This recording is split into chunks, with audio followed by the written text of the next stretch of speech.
संपूर्ण देशवासियों को बधाई देता हूं कि आज गुप्त नवरात्रे के पहले दिन से ये शिव पुराण की कथा प्रारंभ हो रही है।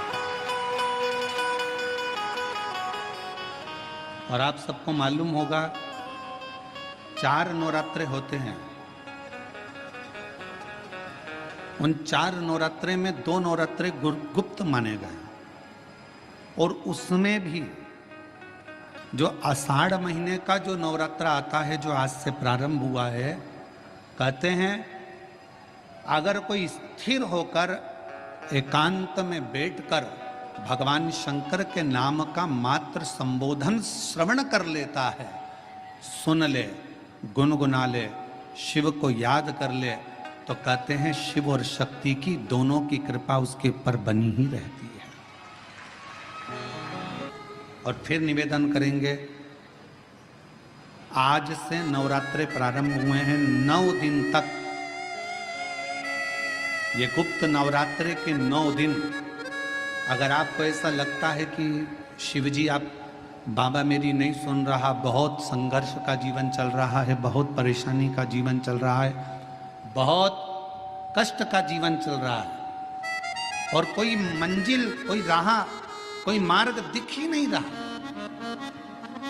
तुम्हारा कैसा भी दुख है, जो आज गुप्त नवरात्रे प्रारंभ हुए हैं 26 तारीख से, 26 जून से, आज से 9 दिन तक का एक नियम ले लो गुप्त नवरात्रे में कि मुझे शिवजी के मंदिर में अशोक सुंदरी वाली जगह पर एक बेलपत्र माँ हेमवती माता के नाम से, कौन सी माता?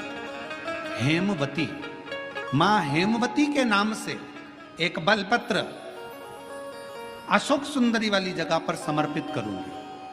9 दिन का एक नियम धारण करो और 12वें या 15वें दिन आप देखिए आपका जो दुख है मेरा बाबा उसको काट कर ही रहे। गुप्त नवरात्रे जो आज से प्रारंभ हुए हैं, गुप्त नवरात्रे जो आषाढ़ महीने का ये गुप्त नवरात्रा है, इस नवरात्रे में हेमवती माता का स्मरण करना, एक बेलपत्र का पूजन करना या एक बेलपत्र के वृक्ष के नीचे आप 9 दिन तक भी, अगर मंदिर तक भी नहीं जा सकते, मंदिर में आप बेलपत्र रखने नहीं जा सकते, तो आपके घर के आंगन में, द्वारे पर, बगीचे में, आपके घर के पास अगर कोई बेलपत्र का पौधा है, वृक्ष है, उस बेलपत्र के वृक्ष के सामने एक बेलपत्र का पत्ता रखकर भी अगर आप उस पर जल चढ़ा रहे हैं या पूजन कर रहे हैं हेमवती माता के नाम से, तो उसका फल आपको मिलेगा। और मान लो बेलपत्र का वृक्ष भी नहीं है, हम मंदिर भी नहीं जा सकते, हम कहीं नहीं जा सकते, घर से बाहर कैसे निकलें, पानी तेज है, जलवृष्टि हो रही है, बहुत सा पानी है, तो क्या करें? अपने घर में जो शिवलिंग है, तुम्हारे घर में अगर जो शिवलिंग है, तुम्हारे घर में जो शिवलिंग विराजमान है, उसी शिवलिंग के साक्षी में, सम्मुख में भी अगर हेमवती माता का नाम लेकर अगर एक बेलपत्र समर्पित करोगे 9 दिवस तक, तो उसका फल मिलेगा जरूर, उसका फल मिलेगा। फिर से बोलो, कौन माता है? हेमवती माता। कौन है ये? शिव महापुराण की कथा कहती है, जब माता पार्वती जी हिमालय राज के घर में प्रगटी और हिमालयों की कंदरा में बैठकर मां पार्वती जी तप साधना में लीन हुई, जितनी परीक्षा भगवान शंकर ले सकते थे, शिवजी ने सारी परीक्षा ली। ब्रह्मदेव परीक्षा लेने आए, भगवान नारायण परीक्षा लेने आए, इंद्रदेव आए, सप्तऋषि आए, सारे साधु संतों को परीक्षा लेने भेजा, पर मां उन परीक्षाओं में पास होती चली गई। तब भगवान शंकर ने दर्शन देकर कहा, पार्वती आज से तुम्हारा नाम हेमवती रहेगा। सुनो पार्वती, तुम्हारे इस नाम की आराधना जो तुम्हारे गुप्त स्वरूप में करेगा, उसको मनवांचित फल की प्राप्ति हो जाएगी। और वो फल, आज कथा अगर प्रारंभ हुई है और आप लोगों को मौका मिला है, तो इस कथा का स्मरण अपने जीवन में जरूर करें। अगर इस गुप्त नवरात्रे के अंतर्गत 9 लाल फूल और 5 श्वेत पुष्प, ये दोनों, लोग कहते हैं गुप्त नवरात्रे में हम देवी की आराधना करें, गुप्त नवरात्रे में हम भगवान की आराधना करें, पर शिव महापुराण की कथा कर रही है, भगवान शंकर का चरित्र कथा है। अगर आपने देवी भागवत का स्मरण किया हो या भगवान शिव की एक पवित्र आनंदमय कथा स्कंद पुराण के काशी खंड में अगर सुनी हो या उसमें भी नहीं पढ़ पाए हो तो शंगी ऋषि के चरित्र में आता है। शंगी बाबा ने वर्णन किया है कि किसी भी स्थान पर यदि हमारे घर में 2 शिवलिंग है नहीं है तो किसी अपने घर के गमले में बगीचे में 2 पार्थिव लिंग का निर्माण, उसमें एक शिव जी का स्मरण करें और एक में माता पार्वती जी का स्मरण, एक पर 9 पुष्प लाल और एक पर श्वेत पुष्प 5 समर्पित करें, बाबा की आराधना करें, घी का दीप लगाएं, पूजन करें और बाद में उन शिवलिंग को और उन पुष्पों को विसर्जन कर, किसी भी नदी में, तालाब में, बावड़ी में, वहां नहीं विसर्जन कर सकते हैं तो किसी वृक्ष के नीचे उनका विसर्जन कर। और ये नवरात्रे, ये जो गुप्त नवरात्रे हैं, इस महीने में जो गुप्त नवरात्रे आती है इसी के अंतर्गत इसका पूजन है। एक बार हमने पहले वर्णन किया था जिसके यहाँ संतान नहीं होती उसके लिए भी पहले जो आषाढ़ के महीने में जो गुप्त नवरात्रे आते हैं उसका स्मरण कराया था। चाहे गुप्त नवरात्रे हो चाहे सर्व नवरात्रे हो, केवल देवी की आराधना कर रहे हैं और सोचें कि हम माता जी की आराधना कर रहे हैं और माता जी हम पर प्रसन्न हो। शिव महापुराण की कथा कहती है कोई सी भी नवरात्रे में अगर आप शंकर भगवान की आराधना के साथ देवी की आराधना करेंगे तो शिव महापुराण की कथा कहती है महादेव शिव और शक्ति दोनों ही कृपा जरूर करते हैं, ये निश्चित। अगर हम शिव महापुराण की कथा को देखें तो माता पार्वती जी अपने तप को कर रही हैं। माँ जगज्जननी, माँ अम्बा, माँ जगज्जननी दुर्गा भवानी, अष्टभुजा धात्री माँ दुर्गा, माँ भवानी, माँ देवी अगर शिव जी को प्राप्त करने के लिए कोई व्रत कर रही हैं, शंकर भगवान को प्राप्त करने के लिए कोई साधना कर रही हैं, भगवान को पाने के लिए कोई उपास कर रही हैं, यहाँ तक शिव महापुराण की कथा कहती है कि उन्होंने भोजन त्याग दिया था, जल त्याग दिया था, फल त्याग दिया था। शिव महापुराण की कथा कहती है केवल वृक्ष की पत्तियों को ग्रहण करती थी, वृक्ष की पत्ती को भी छोड़ दिया था। दुर्वा का एक छोटा सा अंश मां जगज्जननी माता पार्वती ग्रहण कर रही थी,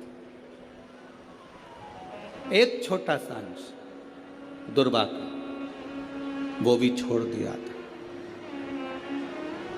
और जब माता पार्वती जी ने पत्ती छोड़ दी, दुर्वा खाना छोड़ दिया, फल खाना छोड़ दिया, भोजन करना छोड़ दिया, जल पीना छोड़ दिया, तब माता पार्वती केवल वायु का ही पान करती थी, केवल वायु का पान करती थी। समय ऐसा आया कि माता पार्वती जी ने वायु का पान भी नासिका की एक स्वर से करना प्रारंभ किया। धीरे धीरे माता पार्वती जी ने वायु को भी अपने अंदर रोक लिया। तब देवादिदेव महादेव पार्वती जी के सम्मुख में प्रकट हुआ और शिव जी ने पार्वती को वर प्रदान किया।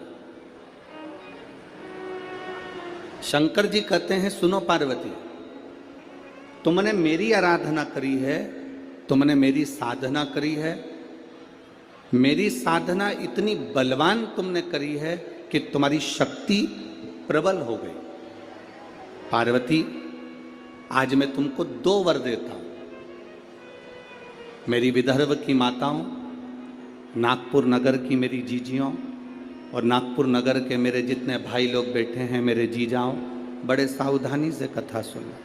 इस नवरात्रे के अवसर पर दिल से सुन लिया तो निश्चित है आपकी झोली खाली नहीं रहेगी, मेरा देवादिदेव महादेव भर कर ही भेजेगा। ये रीते ही आगे भारत खाली ना जाता कोई दर से तुम्हारे, खाली ना जाता कोई दर से तुम्हारे, मैं भी खड़ी हूँ बाहें पसारे, अपने हृदय लगा लो, गिरा जा रहा हूँ, उठा लो, प्रभु अपने दर से अब तो न टालो, गिरी जा रही हो, उठा लो। शिवजी ने माता पार्वती को 2 वर दिए और वो दोनों वर आपके ध्यान में रहना चाहिए, आपके स्मरण में रहना चाहिए। शंकर भगवान ने माता पार्वती को 2 वर दिए जब माता पार्वती ने तप साधना करी। पहला वर मां पार्वती जी को देते हैं भगवान देवादिदेव महादेव, जो नारी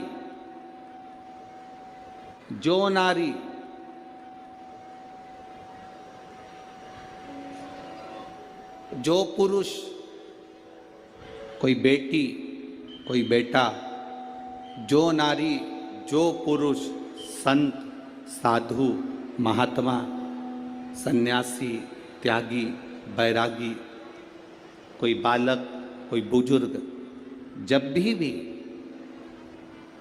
किसी व्रत को धारण करेगा, कोई भी व्रत हमने अपनी जिंदगी में उठा लिया, कोई व्रत धारण करेगा तो शंकर भगवान कहते हैं उस व्रत को पूर्ण करने की शक्ति बल पार्वती तुम और मैं शिव और शक्ति दोनों प्रदान करेंगे। जब भी कोई व्रत उठा,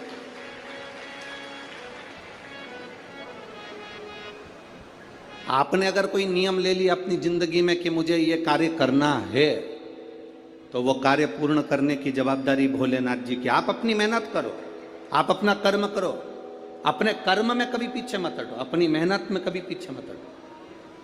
आपने सोच लिया कि मुझे डॉक्टर बनना है, आपने सोच लिया कि मुझे इंजीनियर बनना है, आपने सोच लिया कि मुझे एक अच्छा अधिकारी बनना है, तो मेहनत तुम्हें करना है। जितनी कर सकते हो उतनी मेहनत करो, जितना कर्म कर सकते हो उतना कर्म करो, जितनी पढ़ाई कर सकते हो उतनी पढ़ाई करो। किसी आडंबर में पढ़कर